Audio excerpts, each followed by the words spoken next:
Hi everyone, I'm Jamie L. Jacobs from Live Your Own Health and Wellbeing, and today I'm here to show you how to make a healthy chocolate cake. It is one of our beautiful clients' birthday today, so I thought in the spirit of her birthday, happy birthday Lou, I'd be making a chocolate cake, a virtual chocolate cake to give to her. So today we are using a recipe of mine that's as healthy as it gets in terms of a chocolate cake. So we're putting in some nutrient-dense eggs. We are putting in some cocoa powder. We're using almond flour today, but you can also use normal flour at home or coconut flour. I like the almond flour because it just makes the cake a little bit more light and fluffy. We are also using some coconut cream, but again, if you want to use normal cream, that is fine. And for the chocolate, we're using some dark choc chips, and I've got about half a cup there.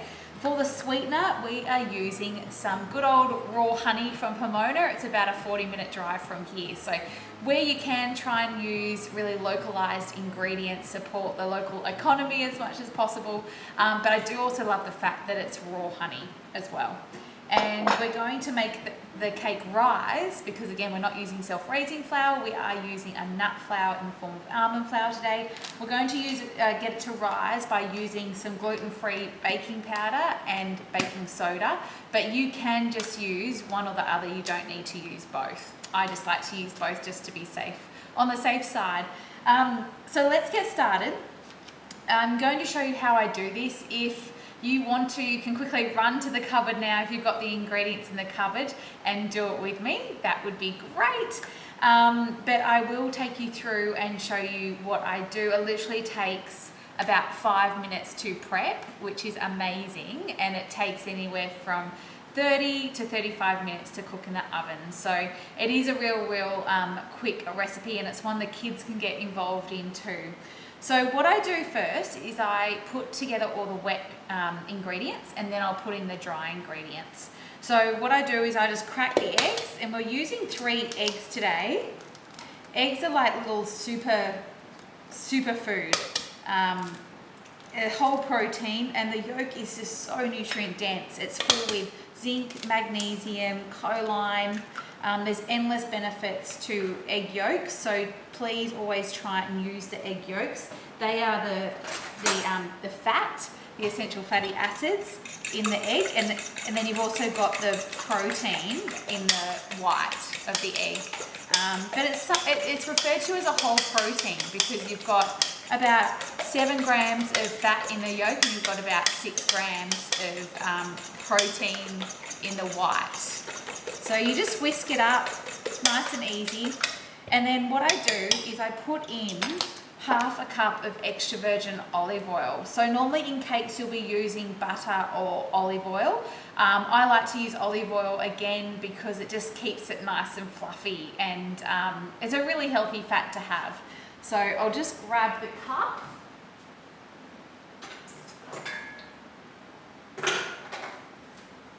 So we want to be putting in half a cup here. A lot of us are isolated at home at the moment, so it's a really good time to get the whole family involved in cooking and use it as your mindfulness well-being time. It's sort of almost like a restorative practice for me. I just love cooking. I'll often put on a cool little tune, a bit of jazz or Madeline Peru or some folk sounding music, and you just sort of, I don't even follow a recipe. I just go with the flow and intuitively cook. But today I am following my recipe, so I can give it to you after this. So we've got the olive oil, we've got the eggs in there. I'm now going to put in my honey. So it all depends how sweet you like things, but I would be putting in 2 heaped tablespoons of honey. If your family is really on the sweet tooth side, you might want to be putting in up to 4 tablespoons.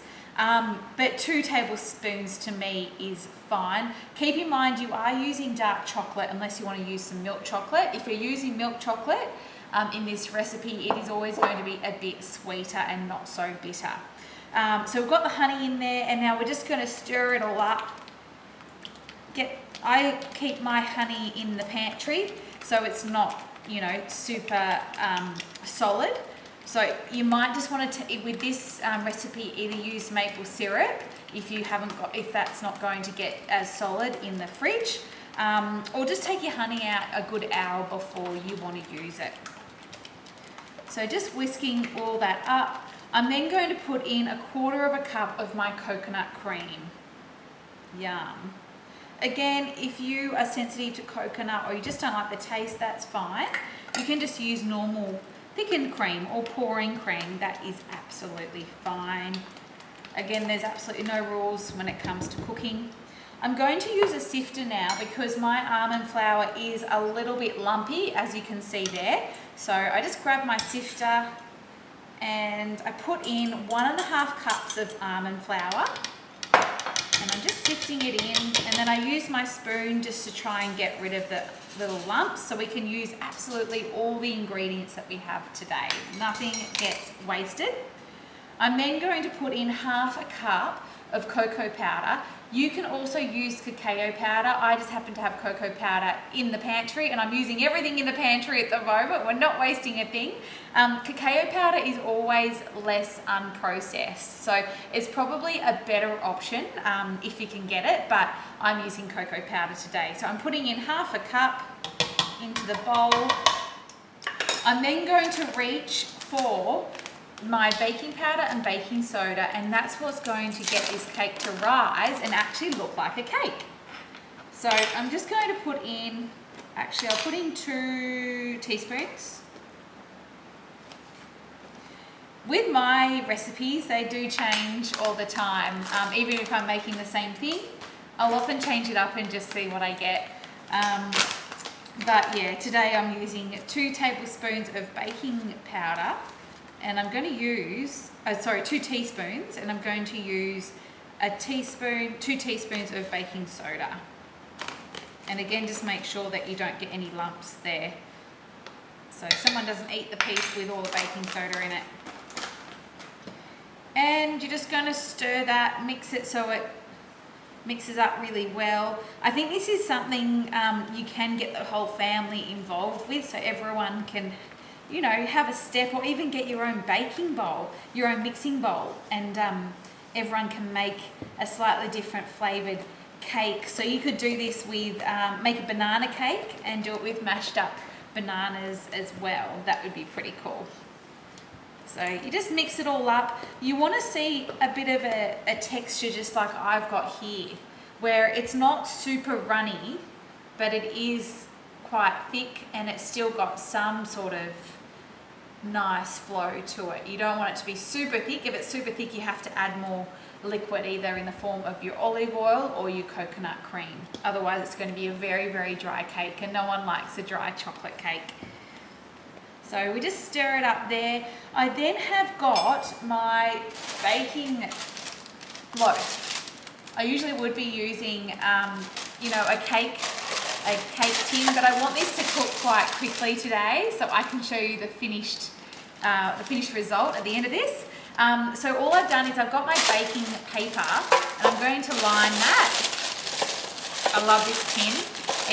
Everything cooks super quick in this tin, which is just excellent. And all I'm going to do is I'm going to pour it in. I actually did forget my, I have got 1/2 cup here of chopped chips, but what I'm going to do today is I'm going to add the chopped chips whilst we pour it in. So I'll just pour in half the mixture, and I put a hole in that baking paper, so I'm going to use that for something else later, and I'm just going to get another roll here, because I don't want anything to seep through, and I'm too lazy to actually grease the tin. So I'm putting half the mixture in there. You can actually, if you've got strawberries or raspberries or anything like figs, fresh figs, you can put them in the cake mixture right now. So I put in about half of my chopped chips, so you can see there they're quite even throughout. And then I'm going to pour the other part of my mixture in. Yum. Everyone can fight over the mixing bowl as well. If you are going to be using normal flour, everyone's got access to different food products at the moment. I'd recommend you use less because you'll always be using quite a bit more almond flour than if you're using just normal flour. So I'd be using 3/4 of a cup to a cup instead of the 1.5 cups of the almond. And if you want to use coconut flour, feel free, but I'd be using only 1/4 of the 1.5 cups today. So make it all even there. And I'm just going to put the rest of the chopped chips on the top. And now it's ready to go into my oven. I have preheated the oven to 180 degrees today. So I'm going to put that in. I'm going to keep an eye on it because it slightly changes every time I do this. It changes by a couple minutes here and there. And it's always better to have an undercooked cake that you can just let sit and rest. As opposed to having a cake that's, you know, a bit burnt on the top and it's a bit dry, and I've done that many times before. So I'm going to put this in and I'll come back and I'll show you the finished result. I'm also going to be making a icing out of coconut cream and dark chocolate and nothing else. I promise nothing else. That's an icing. You can also eat that as a dipping chocolate as well. So we're back and we've got the yummy banana chocolate cake out of the oven. It is a chocolate birthday cake, but I am cooking it in a loaf tin today.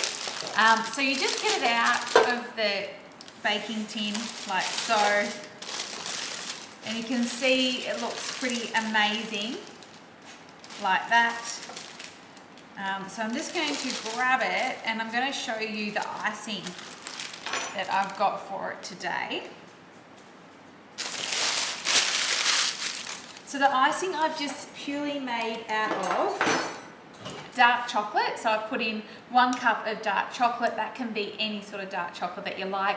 I generally like to try and stick to 70% and plus just because it has less sugar content, because it's more of the dark chocolate. And it also tastes better to me as well. Some people find it a bit bitter though, so see how you go. And I've put in 1/2 cup of coconut cream into this.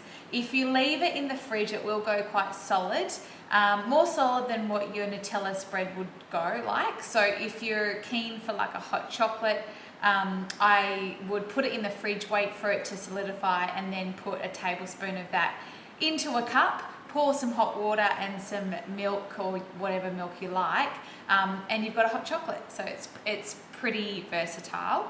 So I'm going to, I've got it, it's quite warm at the moment. You can see it there. It's like a runny chocolate consistency. I would preferably leave this in the fridge for about 15 minutes, get it to go a little bit hard, and then I will put it on the cake, but I want to show you today just what it looks like. So I'm just going to pour it on over. Yum. And just going to let that sit in the middle there, like so. So that looks pretty amazing to me. If you have any raspberries or strawberries, feel free to add that.